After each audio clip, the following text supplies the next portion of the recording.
Here we are, Lisa. Welcome. We're live on LinkedIn. How are you doing? I'm good. Yeah, I'm good. Thanks. How are you doing?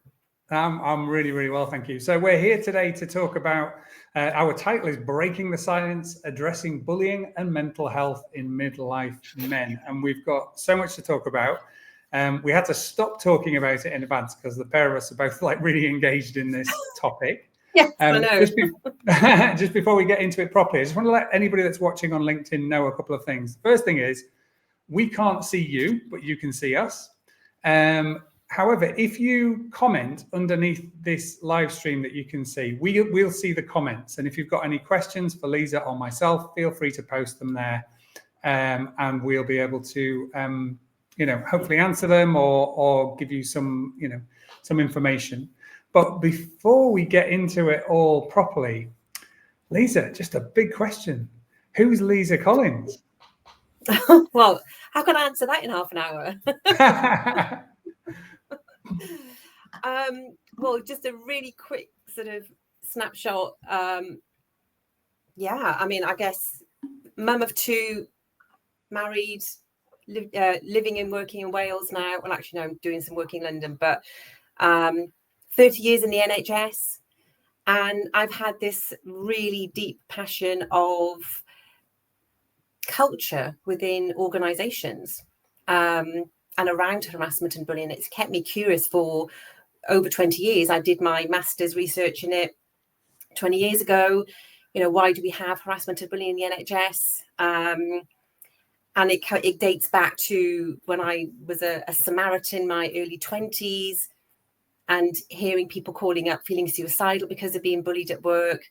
So I've had this deep-seated passion that's been parallel to my mainstream NHS career, if you like, of ops, project management, service improvement. So yeah, that's just a very, very quick snapshot. Obviously, there's more of me than that because it'll take more than half an hour. No, that's great. And you've already sort of touched on it a little bit because you've got, kind of this core career, but you've gone really deep on this topic in the past, haven't you? So would you tell us a little bit about that and the research that you did? I know you don't like to quite say research because you work in the health service, but I'd call it research. Yeah, absolutely. So I guess when I kind of think back to, like I said, how this started, I was a volunteer Samaritan in my early 20s. I would get these calls from people, and the first call I took was from a middle-aged man who was being bullied at work, and he was feeling suicidal, and he had a family, and it was really upsetting. And I remember thinking, how is that possible that grown-ups get bullied at work? Because I was like 2021, I think, at the time, so not that long out of education, and that just always stayed with me. So then when I navigated through my career in the NHS and saw lots of bullying and harassment, which was kind of, we all classified it as just normal kind of social behaviour. When I then did my master's in 2002, I wanted to target my research around why it happens in the NHS. So my master's was in organisations and social change. So I was looking at it through the lens of a sociological perspective rather than psychology.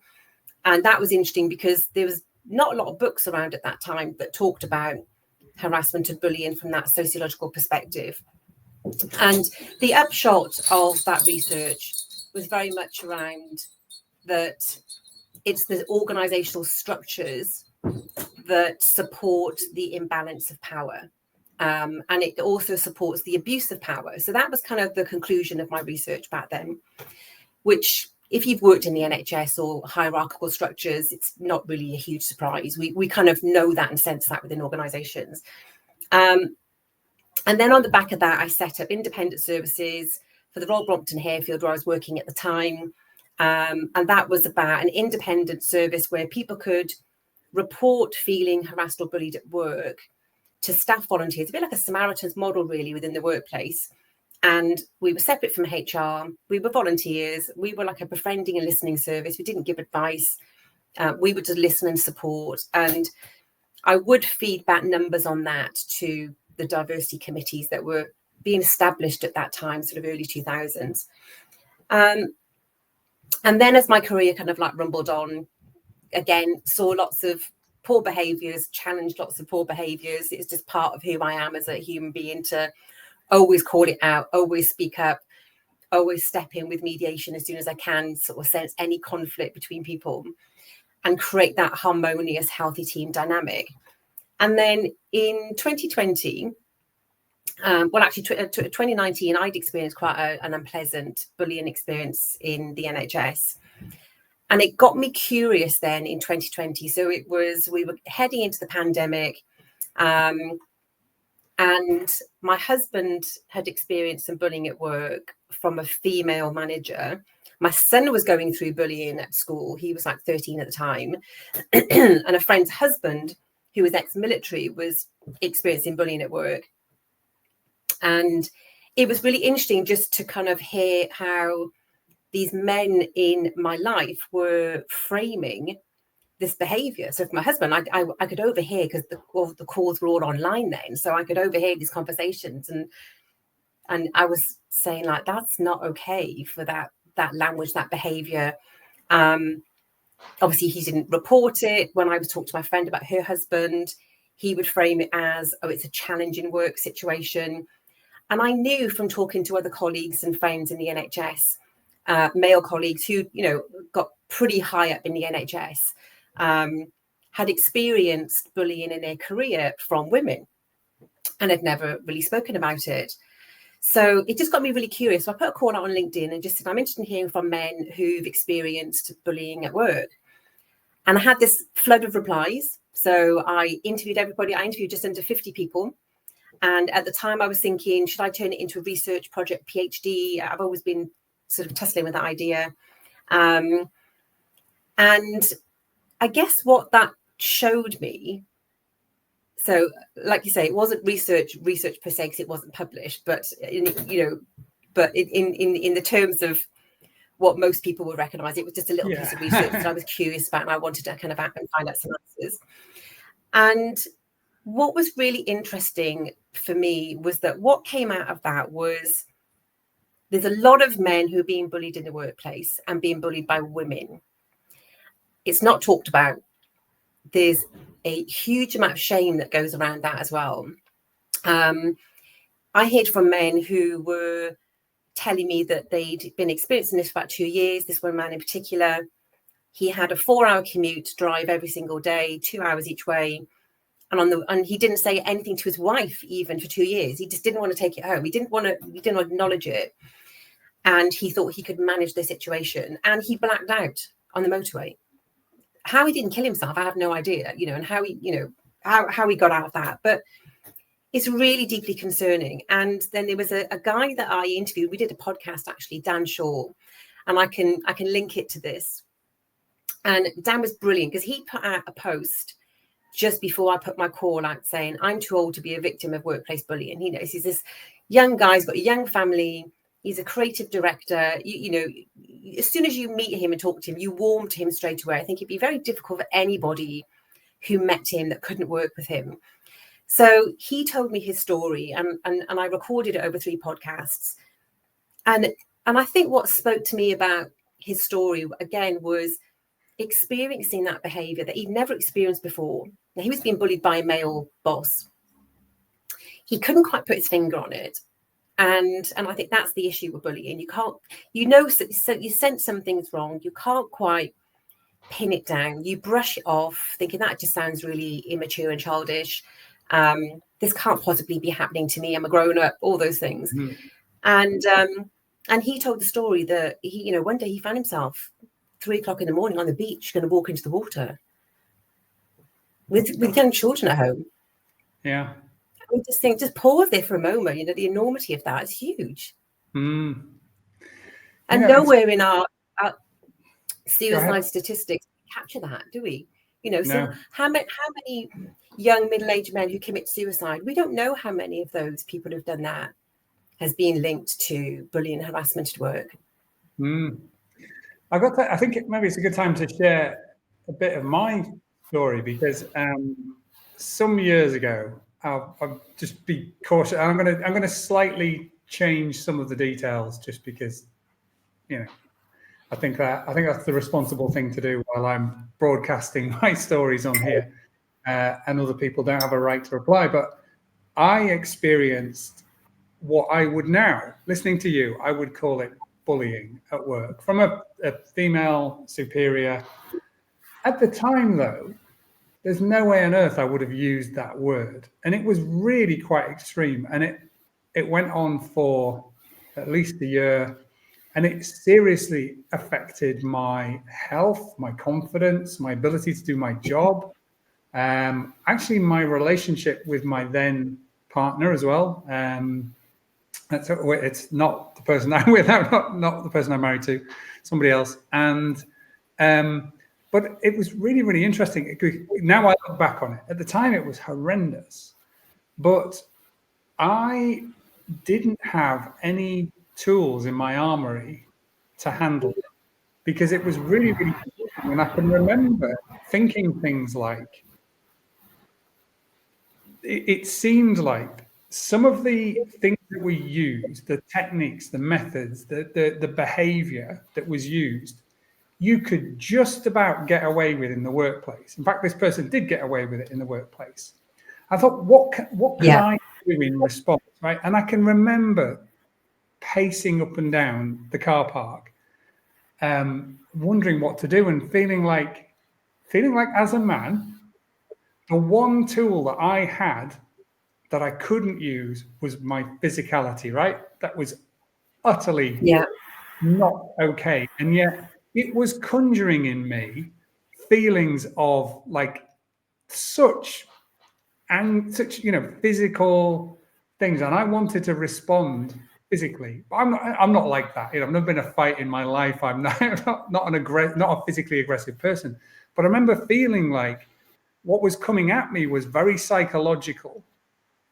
It was very manipulative. It was very personal, but it was all verbal. And I didn't have the skills. I didn't have the ability to respond in any kind. I had nothing. I couldn't really do anything. It went on for a really long time, and then was handled really badly when it maybe we could get into that. I don't know, when you hear my experience, is that familiar with the people that you've spoken to? 100%. And I think if we pick it apart a little bit, because I think before we get into tools, I think there needs to be a bit of understanding and a bit of validation. You're absolutely right. The behavior, if it's a one-off, you can brush it off. But it's when it's repeated behaviors, it's like a dripping tap.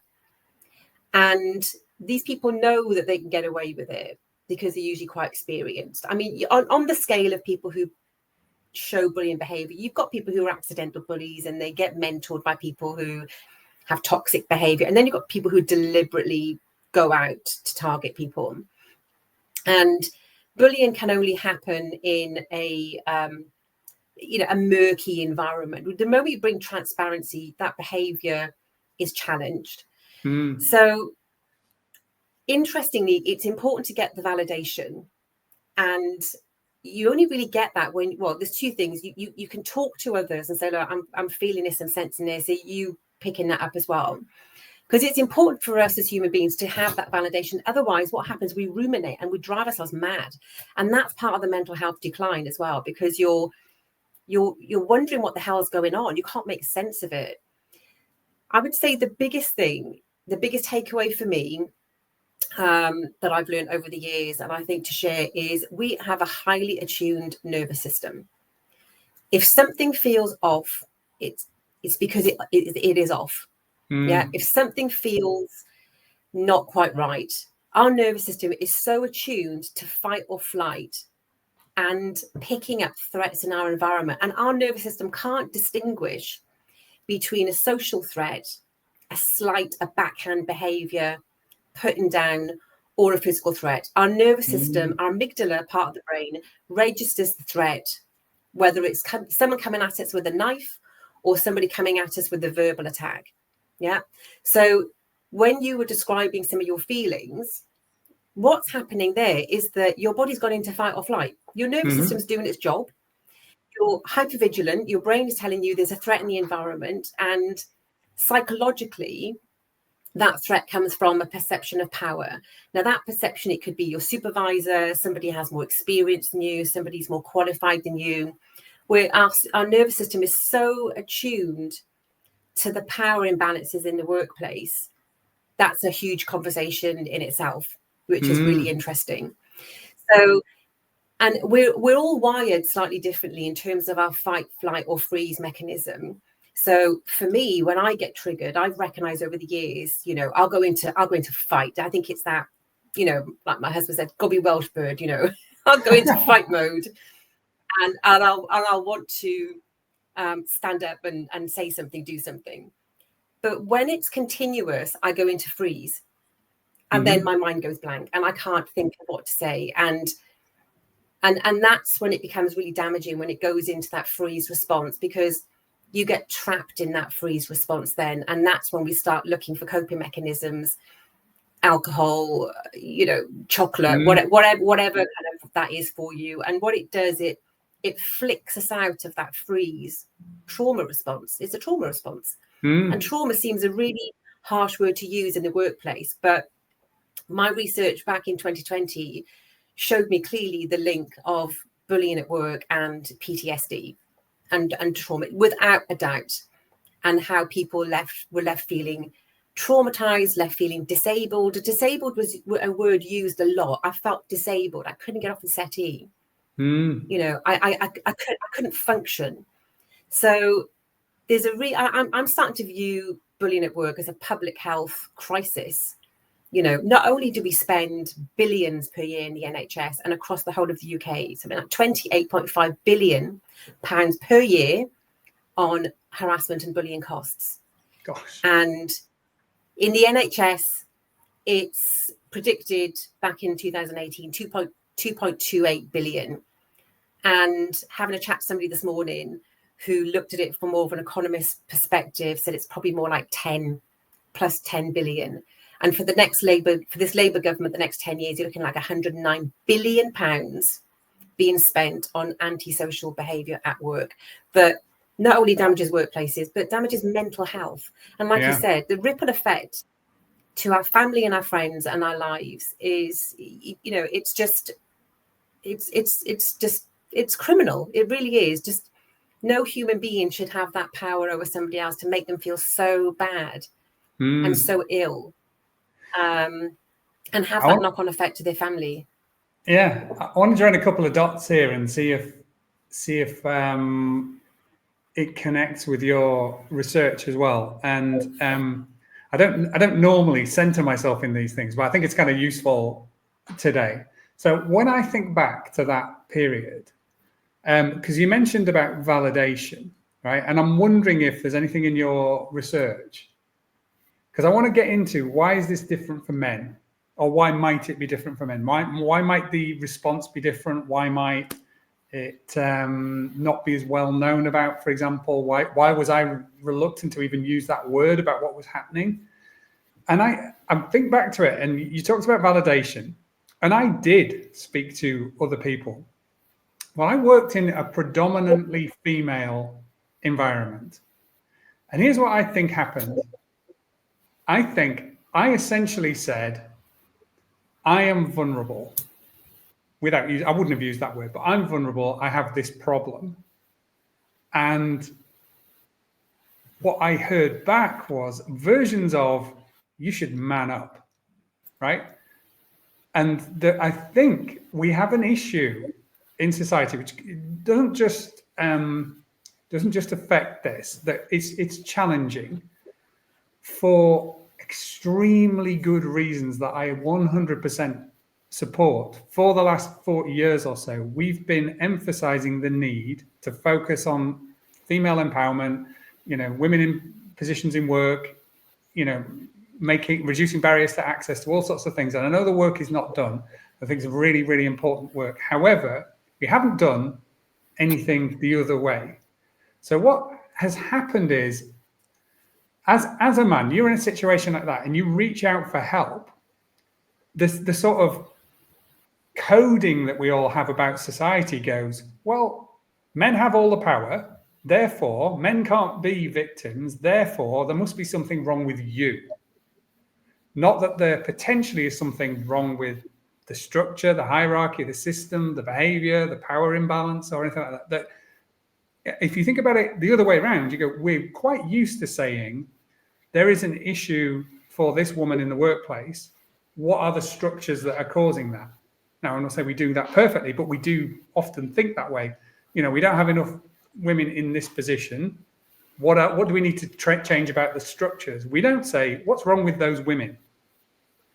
But that's how it felt to me. It's like, what's wrong with you, Steve? You know, why can't you deal with it? You're a man. You should be able to do this. And that just reinforces the problem, and it makes it even a deeper trench to get out of. Now, I said a lot there, probably, you know, breaking some social norms in what I'm saying, but I'd be interested to know what you hear in what I said. Yeah, I agree with you. I think if you strip it back down to us as human beings, our nervous system, I don't think really differentiates between gender. It is a highly attuned. Is there a threat in the environment? If so, we need to fight or flight. And then I think you're right. It's the social norms then that are put on top of that. Shame was the biggest thing that came out of the research in 2020. In terms of the way that men will reframe their thoughts, their language.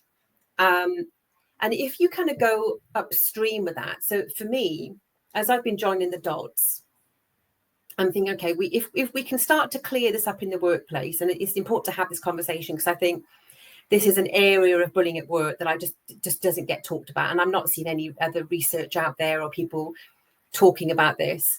And I feel really passionate about it.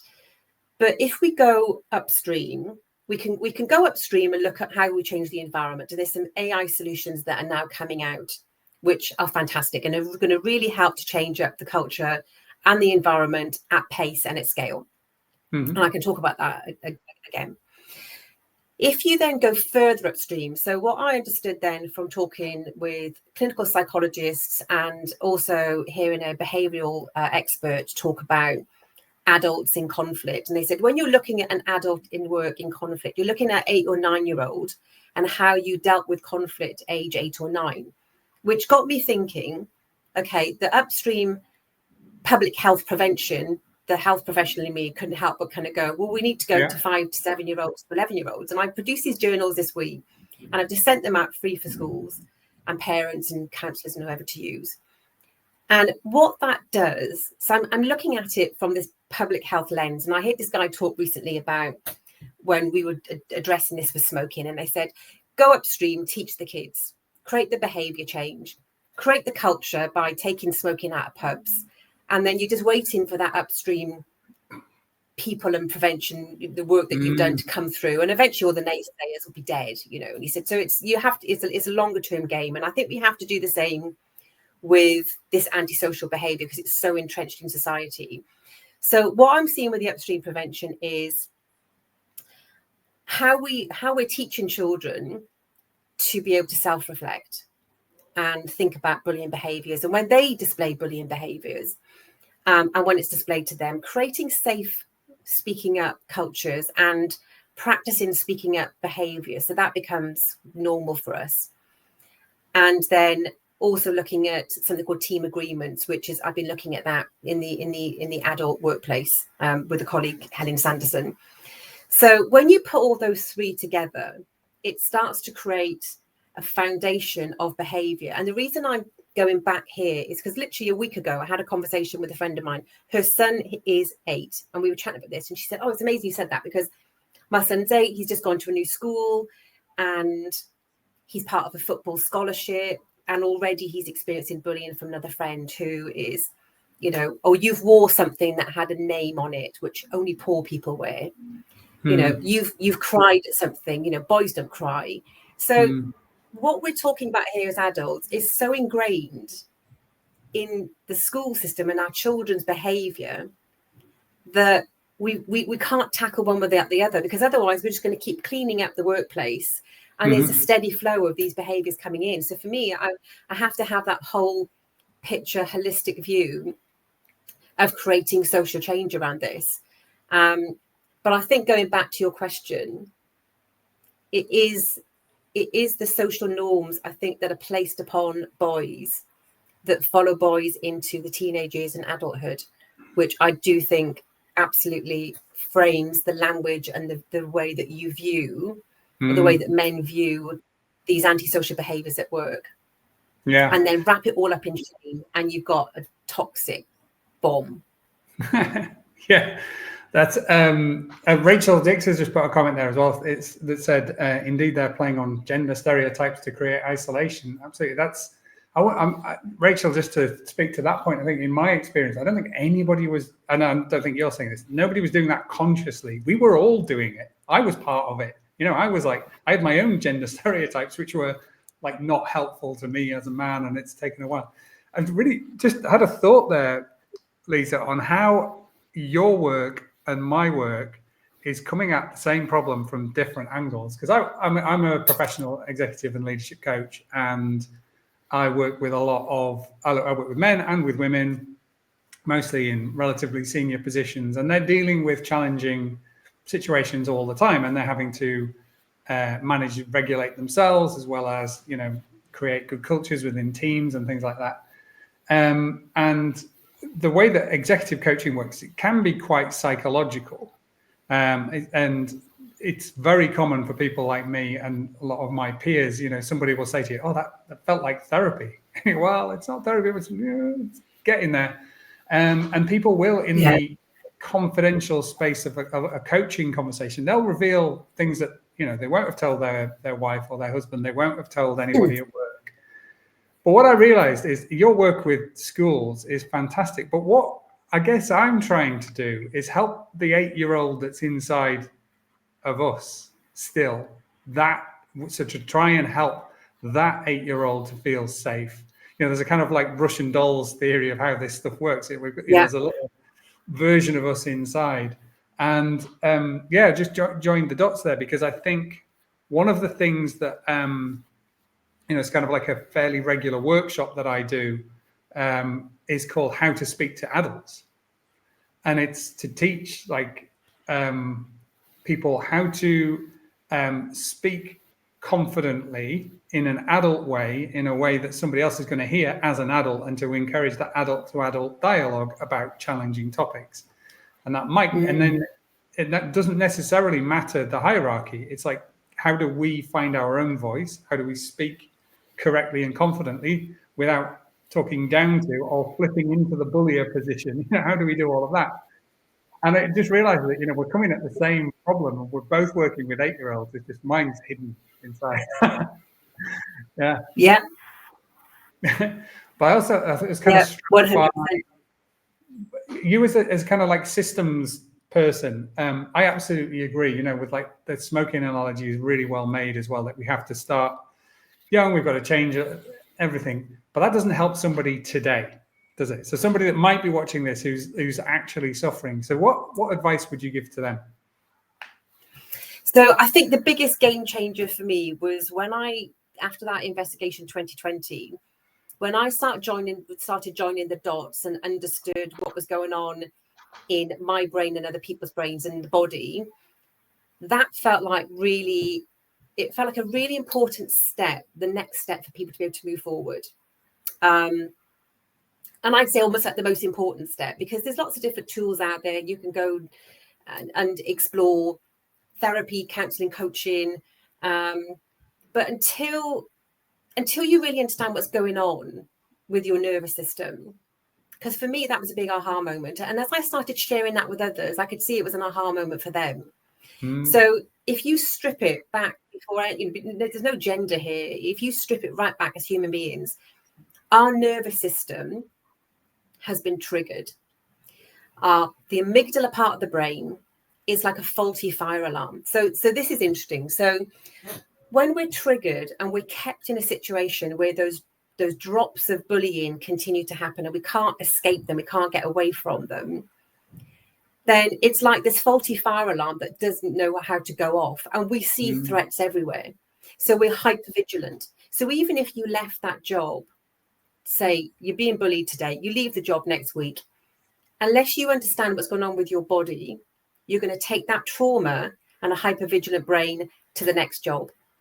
And you're just not going to feel like you're operating at your best. You're just going to think, I used to be really successful and, you know, I'd be confident and be able to do my job. I mean, I interviewed nurses who had been a nurse for 20 years and said, I got so hypervigilant triggered, I couldn't even take a blood pressure without thinking I was doing it wrong. It's just like they've been nurses for 20 years and they were scared to take a blood pressure. So I can just illustrate that almost like, and some people saying, I was scared to write an email.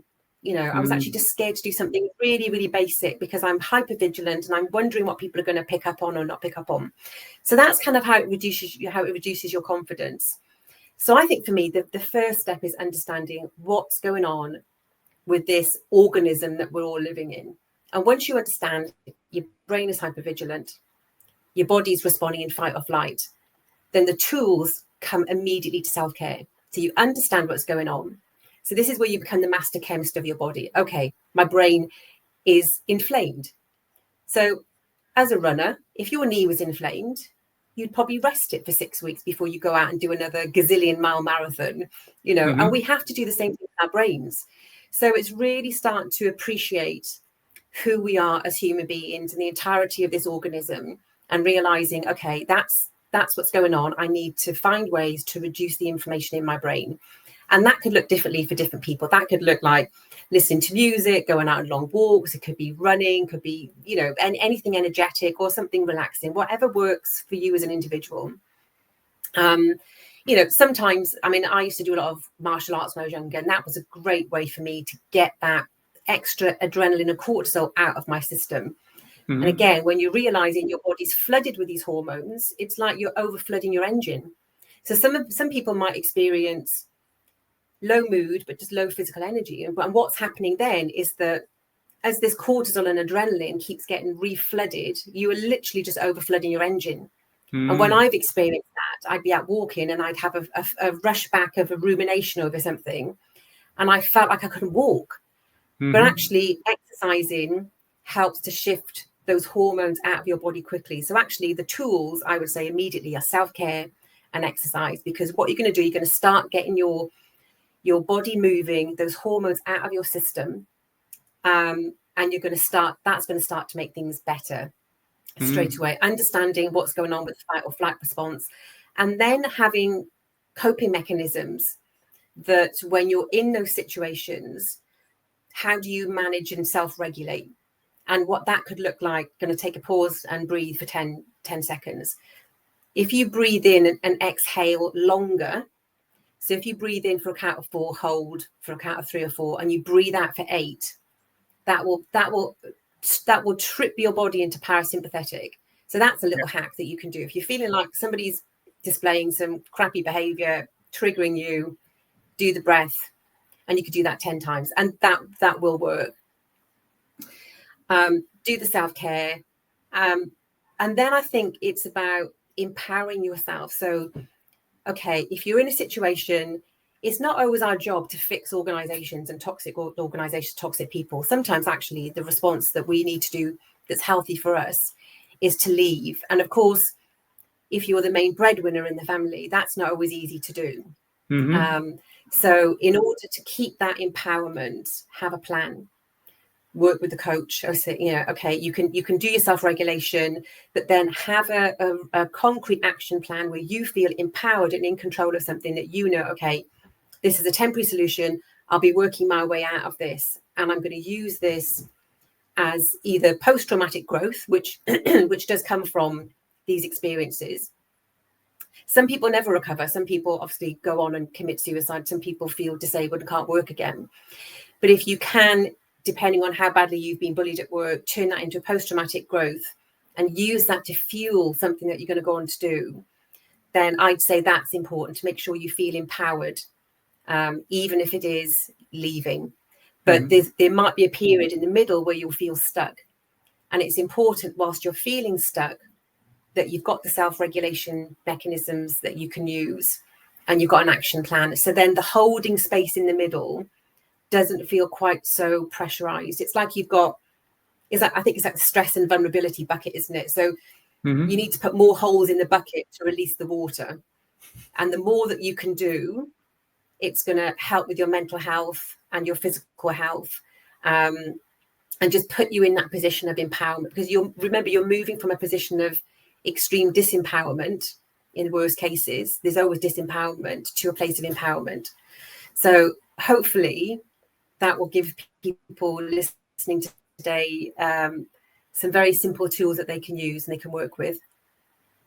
That's amazing. That is fantastic. I'm going to snip that up, because that advice is just fabulous for any stressful situation, and I think anybody would benefit from that. I don't really have anything to add, just like a couple of little thoughts that came to mind. One is something that I've learned over the last few months, because I think you know this, sort of accidentally, I've ended up finding out a fair bit about men's issues over the last few months, and there are one or two things that I've discovered that are relative, not that well known. One of which is, when it comes to our physical bodies, it can be really helpful for men to get exercise in every single day. That will give you more clarity of thought, and ideally in the morning. And it can be anything, but if you can be lifting or pushing heavy things or having a really intensive run early in the morning, it's related to what you talked about, hormones, but also muscle mass and the way that hormones are stored in the body and things like that. So it's like you can flush some of that out, which will give you more clarity of thought and make it easier for you to handle the situations as they come along. So you can kind of preload your capacity to handle the situation as a man by doing that. I'm sure it works for women as well, but it's particularly important for men. And then I just wanted to end on a really positive note. There's a tiny little fly floating around in front of my face. A really positive note, which is, as you were talking there about the sort of the darkest parts of this, it took me back, and I thought, well, I remember being in that place. I can remember, I mentioned the car park already. I remember standing in the workplace car park. It was in the middle of the day. I'd just spoken to somebody on the phone, essentially to ask for help, and the help didn't really come. And I just stood, and I didn't know, I couldn't make the decision to leave and get in my car and go home. I couldn't make the decision to go back in the office. I just stood, and I don't know how long for. I just stood there. And I remember that being a very, very peculiar sensation, a very strange feeling. However, it feels like a very distant memory, a very, very distant memory. And I have, with the benefit of many of the things that you've spoken about, changed myself and my situation and my ability, my capacity to deal with things like that to an unbelievable degree. I think if I was in that situation now, I would be able to handle it such that I could show kindness to the person who was being unkind to me, because they were clearly damaged. But I didn't have the maturity, the understanding, that I didn't have that power within me then. But now I could see, I could handle it much, much better. Still wouldn't be very nice. But so I just really want to leave on a note. Your note was just fabulous advice. That was really, really wonderful. But I just wanted to say, I've talked about a few quite dark things here, but it is possible to get out of that. I want to circle back to one other thing you said, which is find somebody who will help you. And that might be a coach. It might be a friend, but you're really looking for somebody who isn't going to just say, oh yeah, they're terrible. You need somebody that can handle it a little bit with you. And that might be, just think who's in your network. Maybe there's, there's somebody that somebody that you can ask for some help for. There's organizations where you can pick up the phone and you can ring, and they will take the pressure off and they will help you. So, but if you do that, and then maybe work with a coach or a therapist or something like that, you can end up in a much better place. So I could talk to you all day, and I have already made a couple of mental notes about future sessions, if you'd be up for it, Lisa. 100%, yes. Because there's so much more that we could discuss, and you're amazing. Your ability, your capacity to take really quite complex and difficult things and make them so understandable is really quite remarkable. So I am super grateful that you've agreed to have this. Thank you. No, it's a real service that you're providing, and I hope people that are watching or who watch this, later on, we'll reach out. And I think you said that the best way to do that will be to find you on LinkedIn and send a message. Is that right? Absolutely, yeah. And for my part, if anybody's watching this, I'm just going to stick my email address up there, because we have talked about a couple of like challenging issues. And if anybody wants to reach out and just for, you know, for a chat or some advice or anything, just send me an email. I'll be very, very happy to offer any support I can. So there we are. We did it, I think. How are you feeling? Yeah, good. Cool. Right. I'm going to end the stream. Thank you so much, Lisa. And we'll see everybody on another talk in a week or so. Bye-bye. Brilliant. Thanks, Stephen.